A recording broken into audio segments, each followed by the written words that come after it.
Hi everyone, Michael Walls here reporting to you all from The Hague where I'm attending this year's One Young World Conference. For those of you that have never heard of One Young World, it's a global gathering of young leaders under the age of 35 that are united in tackling issues such as human rights, poverty, education and climate change.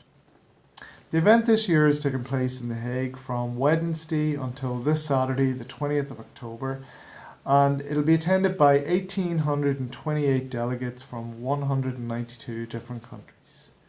So given that we're almost 2 days into the conference, I thought I would use this opportunity to give you a little roundup of what's been happening to date. So yesterday, Wednesday, was the opening ceremony of the One Young World Conference, and the event took place this year at the Peace Palace here in The Hague. And there couldn't have been a more apt location for an event like this to take place, given that it's also home of the International Court of Justice. We're also honoured this year to have Queen Maxima, the Queen of the Netherlands, come along and declare the conference open. And once she'd done so, this gave way to a number of truly inspirational speeches. We got the opportunity to hear from two Nobel laureates, the President of the International Court of Justice, and Bob Geldof gave a moving tribute to Kofi Annan. So once that was all over, we all got together and went to the City Hall where we had dinner and a few drinks together.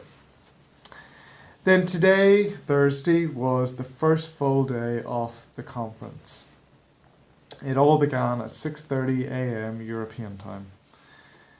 And we gathered at the World Forum here in The Hague for the first session, which started at 8 a.m. We heard from some One Young World ambassadors that had been at previous One Young World events, were supercharged with excitement and gone off and created their own social entrepreneurship projects. We also heard from the CEOs of Shell and BP on what actions they were taking to tackle Sustainable Development Goal 7.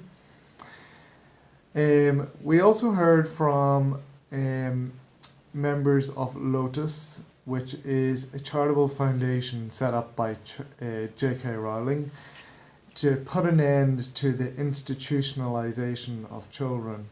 And it was truly moving to hear what they were doing, especially coming from Ireland, given the decades of institutional abuse that we've heard from.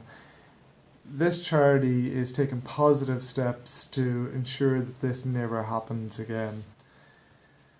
Then we heard from the delegates themselves. So there were 5 delegates selected from a number of applicants to speak on human rights. And to say I was not emotionally prepared for those would be an understatement. These guys were carrying out some unbelievable work in truly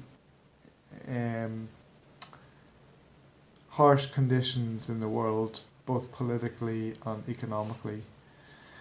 And finally, this afternoon, we got to hear from 2 former UK Prime Ministers.